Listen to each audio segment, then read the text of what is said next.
எப்படி இருக்கீங்க? நான் ரொம்ப நல்லா இருக்கேங்க. தொடர்ந்து ஒரு வாரம் மட்டுங்க நம்ம சேனலில் லாங் வீடியோ வந்து போஸ்ட் பண்ணவே இல்லைங்க. அதுக்கு காரணம் இந்த வேலை தாங்க. காட்டில் வந்து பில்லு இழுக்க வேலை வந்து ஸ்டார்ட் பண்ணிட்டோம். காட்டு வேலைக்கு ஆள் கூப்பிட்டா மட்டும் ஆளே வர மாட்டேங்குதுங்க. ஏன்னா 100 நாள் வேலை வந்து ஸ்டார்ட் பண்ணிட்டாங்க. 5 நாள் தொடர்ந்து வந்து இப்போ வேலை போட்டுறாங்க. அதனால காட்டு வேலைக்கு வந்து ஆளே சிக்க மாட்டேங்குதுங்க. நாங்களும் ஒரு 10 நாளாட்டும் கூப்பிட்டு பார்த்தோங்க. யாருமே வரல. எல்லாமே வேலைக்கு போகிறேன்னு சொல்லிட்டாங்க. சரி, இதுக்கு மேலே பார்த்தோம் அப்படின்னா காட்டில் வந்து பில்லு ரொம்ப அதிகமாயிரும். அதுக்கு மேலே உப்பு போட்டு தண்ணி கட்டுறப்பங்க இன்னும் பில்லு ரொம்ப பெருசாக வளர்ந்துருங்க. நம்ம வெங்காயத்தை விட பில்லு தாங்க நல்லா வளர்ந்துருக்குது காட்டில். அதெல்லாம் ஃபுல்லாக எடுத்து விட்டோம்னா தான் வெங்காயம் கொஞ்ச நாச்சும் ஊறுன்னு சொல்லிங்க. நானே கொஞ்சம் நேரம் பிடுங்கலான்னு சொல்லிங்க குழந்தைங்கள ஸ்கூல் அனுப்பிச்சி விட்டுட்டு காட்டுக்கு வந்து வந்துடுதுங்க. நம்ம குழந்தைங்களையும் பார்த்துட்டு வீடுகளையும் பார்த்துட்டுங்க சைடில் ஆடு மேய்க்கிற வேலை வேறு இருக்குங்க. அதையும் பார்த்தோம்னாவே டைம் வந்து கரெக்டாக இருக்கும். இப்போ என்றனா இதில் எக்ஸ்ட்ரா வேறு காட்டு வேலை வேறு. 10 மணிக்கு காட்டுக்கு வந்தேன் அப்படின்னா 1 மணி வரைக்கும் பில்லு இழுப்பேங்க. அதுக்குள்ளே பில்லு இழுத்துக்கிற டைம்லேயே நடுவாண்டை வந்து ஆட்டுக்கு கொண்டு போய் தீனி போடணும், மறுபடியும் ட்ரெஸ் எல்லாம் ஊற வச்சுட்டு வரணும். அப்படிங்கிற மாதிரி நிறைய வேலை வந்து ஓடிக்கிட்டே இருக்குங்க. இப்போயும் அது மாதிரி தான் போயிட்டுருக்கு. இந்த வீடியோ எடுத்து 10 நாளைக்கு மேலே ஆகுதுங்க. இந்த காடு வந்து இழுக்க ஸ்டார்ட் பண்ணப்போ எடுத்த வீடியோ இது. இந்த காடு இழுத்துட்டு மேல் காடெல்லாம் இழுக்கிறதுக்கு இப்போ 10 நாளைக்கு மேலேயே ஆயிடுச்சுங்க. கொஞ்சம் கொஞ்சமாக டெய்லியும் காலையில் ஈவினிங் வந்து பில்லு பிடிங்கிங்க. இப்போ வந்து பிடுங்கியாச்சு. இதே ஆள் விட்டு பிடுங்கிருந்தோம் அப்படின்னா 4000 ரூபாய்க்கு மேலே கூலி ஆயிருக்குங்க. போக போக காட்டில் வேலை செய்கிற ஆளுங்க கூலி தான் ஏறிட்டு போதே தவிரங்க விவசாயத்தில் வந்து முன்னேற்றங்கிறது வந்து ரொம்ப கம்மியாக தாங்க இருக்குது. இருந்தாலுமே காட்டில் ஏதாவது ஒன்று பண்ணணும்னு சொல்லிட்டு ஒரு ஆசையில் பண்ணிடுறேங்க. ஆனால் அந்த வெள்ளாமை வந்து நல்லபடியாக எடுக்கிறதுக்குள்ளே போதுன்னு ஆயிருதுங்க. ரொம்பவே கஷ்டமாக இருக்குது. எதுக்குடா இது பண்ணுங்கிற அளவுக்கு கூட கொண்டு போய் விட்டுருதுங்க. ஏன்னா நம்ம கஷ்டப்பட்டு ஒரு வெள்ளாமை வச்சோம் அப்படின்னா அதில் ப்ராஃபிட்டுங்கிறது வந்து கொஞ்சம் அதிகமாக கிடைச்சி அப்படின்னா அடுத்த டைம் அந்த வெள்ளாமை வைக்கிறதுக்கு வந்து ரொம்பவே இன்ட்ரெஸ்ட்டாக பண்ணிகிட்டு இருப்போம். ஆனால் அதில் வந்து ரொம்ப கம்மியாக தாங்க இருக்குது. அந்த வெள்ளாமை ஏண்டா வச்சுங்கிற நிலைமைக்கு வந்து கொண்டு போய் விட்டுருதுங்க.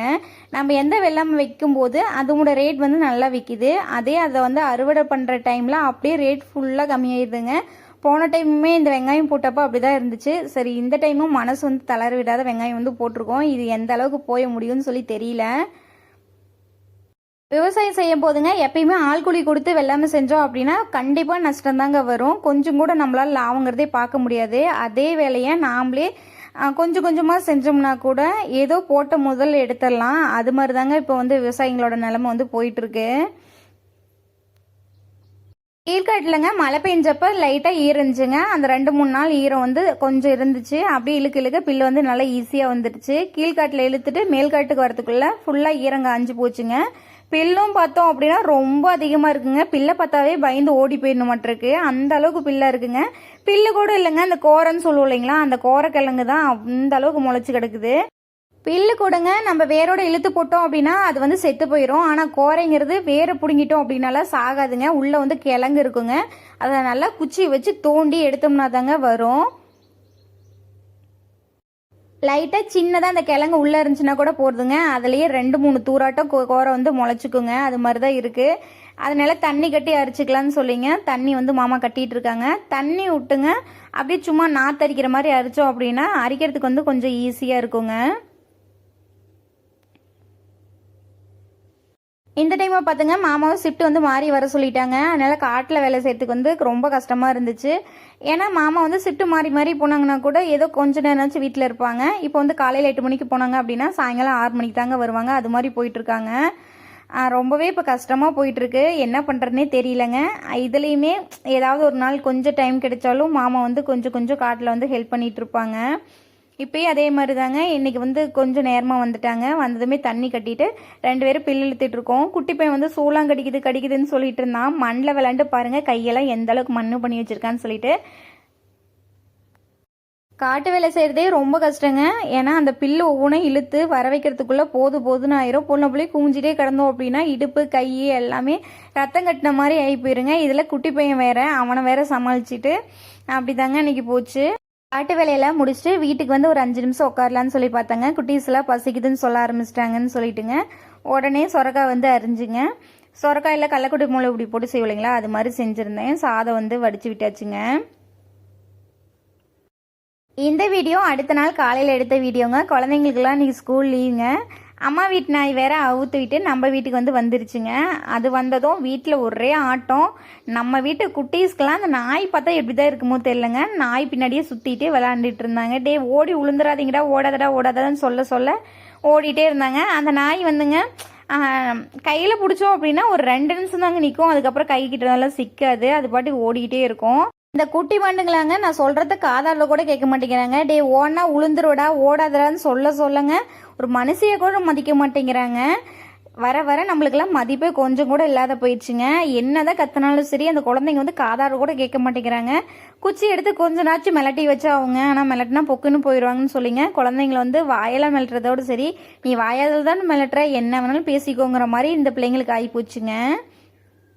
காட்டில் வந்து பார்த்தோம் அப்படின்னா மாமா காடெலாம் ரொம்ப கஞ்சி போச்சுன்னு சொல்லிட்டு தண்ணி எடுத்து விட்டு கட்டிகிட்டு இருந்தாங்க. இங்கே வந்து ஒரு 2 நிமிஷம் ரிலாக்ஸாக இருந்துட்டு அதுக்கப்புறம் போய் சமைக்கிற வேலையை பார்க்கலான்னு சொல்லியிருந்தாங்க. இங்கே வந்து பாருங்கள் எங்களோட பாசமலை வந்து பொழிஞ்சிட்டு இருந்தாங்க 2 பேரும் சேர்ந்துக்கிட்டு.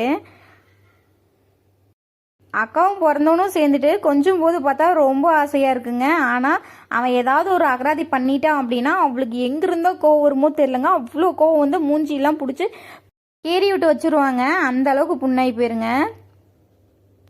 பாவம் மாமா காலையில் விறுவிறுன்னு காட்டில் தண்ணி கட்டிகிட்டு இருக்காங்களேன்னு சொல்லிங்க பார்க்கலான்னு சொல்லிட்டு வந்தேன். வந்ததும் மாமா எனக்கு வேலை வச்சுட்டாங்க. தண்ணி வந்து கட்டிட்டேன், போய் ஆஃப் பண்ணிட்டு வான்னு சொன்னாங்க. நான் வந்து குட்டைக்கிட்ட ஆஃப் பண்ணுறதுக்காக வந்துட்டுங்க. கம்முன்னு நம்ம வீட்லேயே இருந்திருந்தோம் அப்படின்னா மாமாவே இதுக்கு தண்ணி கட்டிட்டு அங்கேருந்து ஒடியாந்து ஆஃப் பண்ணியிருப்பாங்க. நான் வரவும் நீ போய் ஆஃப் பண்ணிட்டு வாங்கிற மாதிரி எண்ணெய் கோர்த்து விட்டாங்க. நானும் அங்கேருந்து காலையில் குழம்பிக்கிட்டே வந்தேங்க. காலையில் வீட்டுக்கிட்டேயே நம்மளுக்கு நிறைய வேலை இருக்குங்க. ஆனால் மாமா காட்டில் வேலை செஞ்சுட்டு இருந்தாங்க அப்படின்னா கொஞ்சம் நேரம் போய் பார்த்துட்டு வரலாமேங்கிற மாதிரி தாங்க வருது. இங்கே வந்தோம் அப்படின்னா ஏதாவது ஒரு சின்ன சின்ன வேலையில் வந்து மாட்டிக்கிறதுங்க. நேற்று சாயங்காலங்க நானும் மாமாவும் தண்ணி கட்டி இழுத்த பிள்ளைலாங்க அப்படியே காட்டிலே போட்டு போயிட்டோம். ஏன்னா ரொம்ப மண்ணாக இருந்துச்சுங்க. அப்படி மண்ணோட கொண்டு போய் போட்டாலும் காயாது, ஆடும் சாப்பிடாதுன்னு சொல்லிங்க அப்படியே கரைமலையே போட்டு போயிட்டோம். இதெல்லாம் இன்னும் ஒரு 1 மணி நேரம் காய்ச்சி அப்படின்னா லைட்டாக அந்த மண்ணெல்லாம் தட்டி விட்டுட்டுங்க ஆட்டு கொண்டு போய் போட்டோம் அப்படின்னா சுத்தமாக தின்றுங்க. இந்த பைப்புக்கு கீழேங்க ஒரு பீக்கஞ்செடி வந்து ஊனி விட்டுருந்தாங்க மாமா. அது வந்து நிறைய பூ வைக்குதுங்க. ஆனால் காய் வந்து வரமாட்டேங்குது, ஏன்னா அதில் நிறைய பூச்சி இருக்குது. நம்ம வீட்டில் இந்த குட்டி வாண்டை மட்டும் சமாளிக்கவே முடியலங்க. அந்த நாய் பின்னாடியே தெரிஞ்சு விளாண்டுக்கிட்டே இருந்தான். என்ன சொன்னாலும் சரிங்க கேட்குற மாதிரியே இல்லை. டே உளுந்துருடா, புண்ணாயிருண்டா, வலிக்குண்டான்னு சொன்னோம்னா அதெல்லாம் கேட்குற மாதிரியே இல்லைங்க. நாய் பின்னாடியே சுற்றிக்கிட்டு நல்லா ஜாலியாக விளாண்டுட்டு இருந்தான்.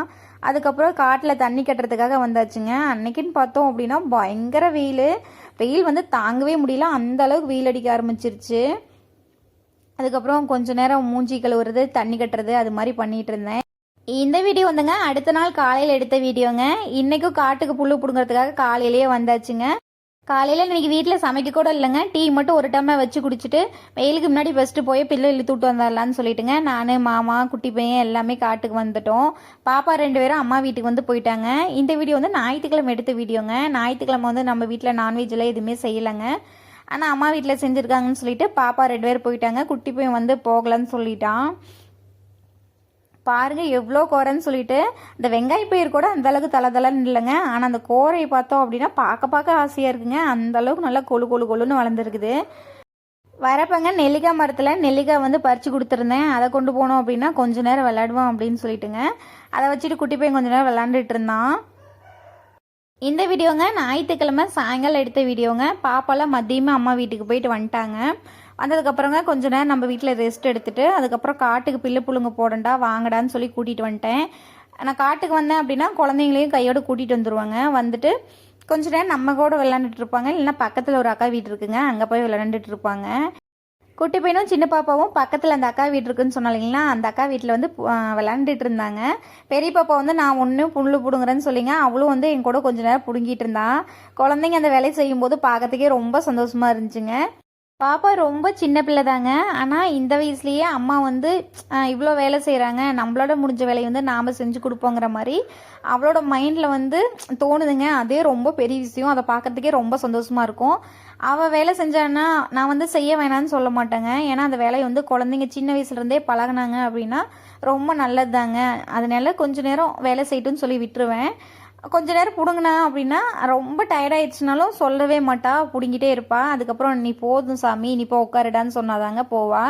இப்போயும் அதே மாதிரி தான் பிடுங்கிட்டு இருந்தா. சரி போதுண்டான்னு சொன்னேன். அதுக்கப்புறம் போய் கொஞ்ச நேரம் உட்காந்துட்டு எங்கூட அப்படியே பேசிகிட்டே இருந்தாங்க. பெரிய பாப்பா இருந்தா அப்படின்னா வேலை செய்கிற அலுப்பே தெரியாதுங்க. ஏன்னா எங்கூட ஏதாவது பேசிகிட்டே இருப்பா. ரொம்ப பெரிய மனுஷி மாதிரி நியாயம் வந்து பேசிகிட்டு இருப்பாங்க. கேட்கறதுக்கே ரொம்ப சூப்பராக இருக்கும். வீட்டுக்கு வந்த உடனே மெத்தைக்கு போகலான்னு சொல்லிங்க குட்டி வாண்டு வந்து கையை பிடிச்சி கூட்டிகிட்டு வந்துட்டான். மெத்தைக்கு வந்துங்க கொஞ்ச நேரம் அவங்க கூட விளாண்டுட்டு அப்படியே சூப்பராக போச்சுங்க அன்னைக்கு. ஓகே பாய்ங்க. நெக்ஸ்ட் ஒரு இன்ட்ரெஸ்டிங்கான வீடியோவில் பார்க்கலாம். இந்த வீடியோ பிடிச்சிருந்துச்சி அப்படின்னா லைக் பண்ணுங்கள், ஷேர் பண்ணுங்கள், கமெண்ட் பண்ணுங்கள். மறக்காமல் கிராமத்து பொண்ணு பிரியா யூடியூப் சேனலை சப்ஸ்கிரைப் பண்ணி வச்சுக்கோங்க.